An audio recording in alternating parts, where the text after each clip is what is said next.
आज हम आपको जड़ी बूटी के विषय में एक और बहुत ही चमत्कारिक जो पौधा है उसको लेकर के आज वर्णन करने जा रहे हैं। ये बहुत ही अच्छा पौधा है।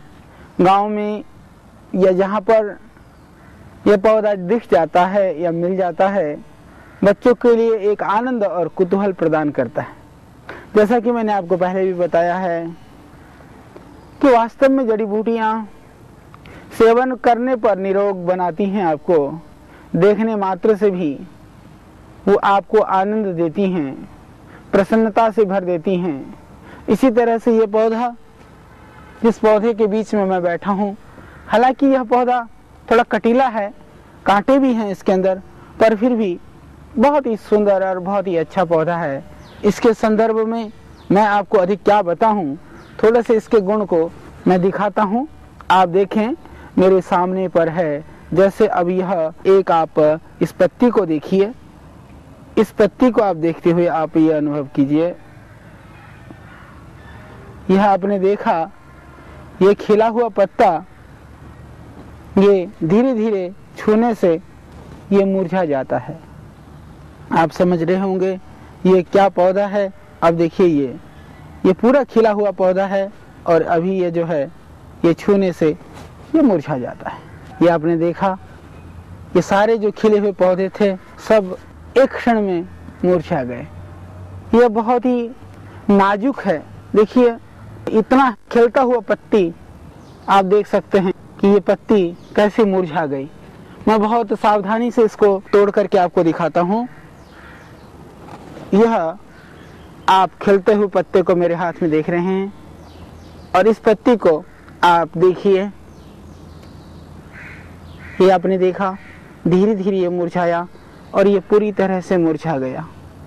इसको आप बहुत ही संवेदनशील बन करके, भावुक बन करके देखिए।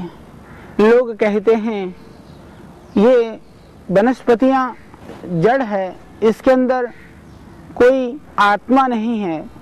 मैं उन लोगों को कहना चाहता हूँ, आप बड़े ध्यान से इस छुई मुई को देखिए। यह पौधा आपके सामने ही जो हरा भरा था, बहुत सुंदर सी ये पत्तियाँ, ये सुंदर सी इसकी टहनियाँ, देखिए ये इस तरह से खिलता हुआ पत्ता कितना अच्छा लग रहा है।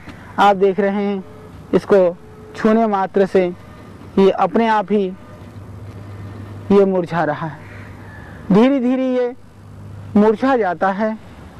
तो इससे पता चलता है कि यह पौधा आपका जो स्पर्श है उसको अनुभव कर पा रहा है। इसीलिए संस्कृत के शास्त्रों में इसको लाजवंती, लजालू भी कहा गया। यह लजा जाती है, लज्जा कर जाती है। इस तरह की एक शालीन और कुलीन घर की जो कुलवधुएं बाह्य जो लोगों को देख करके एक लज्जा में, एक शालीनता में रहती हैं, इसी तरह से यह पौधा उसी तरह से लज्जा जाता है। इसीलिए इसका जो नाम है लाजवंती या लजालू कहा जाता है और हिंदी में हम इसको छुई मुई बोलते हैं। मिमोसा या माइमोसा प्यूडिका इसका बॉटनिकल नाम है। तो यह बहुत ही अच्छा पौधा है आयुर्वेद की दृष्टि से। आपने आयुर्वेद के बहुत सारे चमत्कार सुने हैं, हमने आपको बताने का प्रयत्न किया है। हमने इस आयुर्वेद एवं जीवन दर्शन के माध्यम से बहुत सारे ऐसे जो बहुत ही चमत्कारिक और गोपनीय और गुप्त प्रयोग थे, जो ऋषि महर्षियों के पास ही सुरक्षित थे, जो साधु संतों के पास, जो गुफाओं में रहने वाले लोग हैं उन्हीं के पास ही सुरक्षित थे। हमारे पूरे देश के जो सुदूर क्षेत्रों में, वनवासी और आदिवासी क्षेत्रों में जो चीजें प्रचलन में हैं, उन सभी चीजों को बड़ी ही सुगमता के साथ, बड़ी ही सरलता के साथ और 100% प्रभावकारी और जो वास्तविक और चमत्कारिक प्रयोग हैं उनको हमने बताने का प्रयत्न किया। क्योंकि इन जड़ी बूटियों का रहस्य को खोलना हमारा कर्तव्य है, उसको समझ करके जन जन तक पहुंचाना यह आपका दायित्व है। तो मैं जहां तक बन पाया है इस कर्तव्य को बखूबी निभाने का प्रयत्न कर रहा हूं। हमारे यहाँ जो यदि आयुर्वेदिक औषधियाँ भी बनाई जाती हैं तो उनका भी एक ही प्रयोजन है, उनके द्वारा मोटा मुनाफा लेना या उसके द्वारा कोई बहुत ही बड़ा व्यापारिक गतिविधि को खड़ा करना हमारा मकसद नहीं। हमारा मकसद है तो आपके रोग, आपकी बीमारी, आपकी परेशानी और आपके कष्ट को हम दूर कर सकें। तो इसके लिए हमारा प्रयत्न है।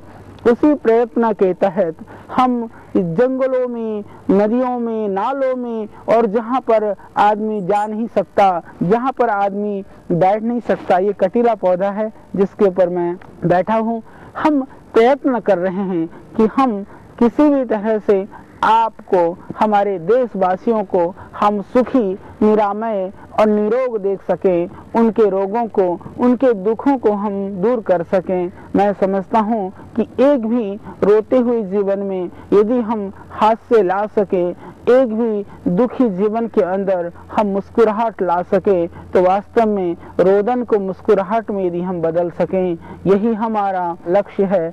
और इसी भावना की, इसी संकल्प की पूर्ति के लिए पतंजलि योगपीठ और श्रद्धेय स्वामी रामदेव जी के साथ आज यह आचार्य बालकृष्ण आप सब के लिए इन सब रहस्यों को खोजते हुए, इन रहस्यों को आप सबके बीच में लाने का प्रयत्न कर रहा है।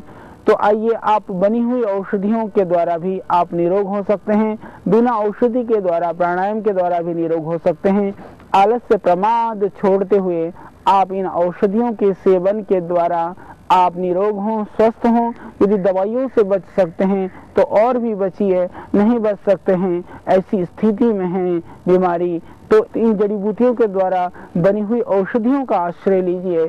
फिर भी आप ठीक नहीं हो पा रहे हैं, आपात स्थिति के लिए अच्छे चिकित्सक के पास जाइए, ठीक हॉस्पिटल में आप परीक्षण करा के चिकित्सा लीजिए।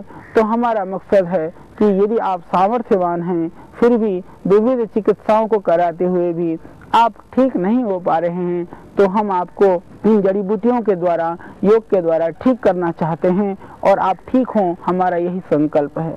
और मेरे देश में जो 70% से ज़्यादा आबादी जो गांव में बसती है, जो जंगलों में, वनवासी क्षेत्रों में, आदिवासी क्षेत्रों में रहती है, उन ग्रामीणों के लिए जहां चिकित्सा व्यवस्था भी सुलभ नहीं है, जहां वैद्य और डॉक्टर भी सुलभ नहीं है, उनके लिए भी बहुत ज़रूरी है कि इन जड़ी बूटियों का जो नॉलेज है, उनके घर आंगन के आसपास होने वाली ये जो पेड़ पौधों का नॉलेज है, वो पहुंचाया जा सके, जिससे कि सहजता से ही वो असाध्य, कष्ट साध्य और इन भयानक व्याधियों से वो मुक्त हो सकें।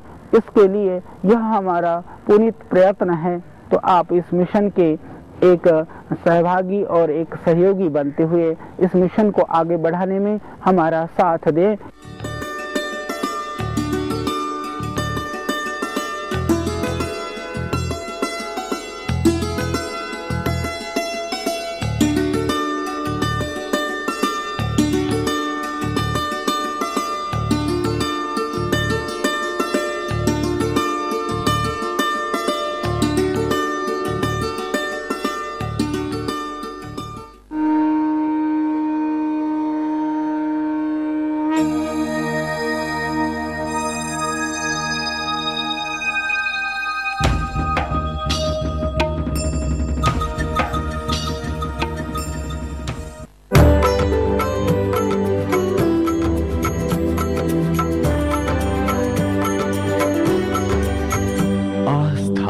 जीवन का आधार।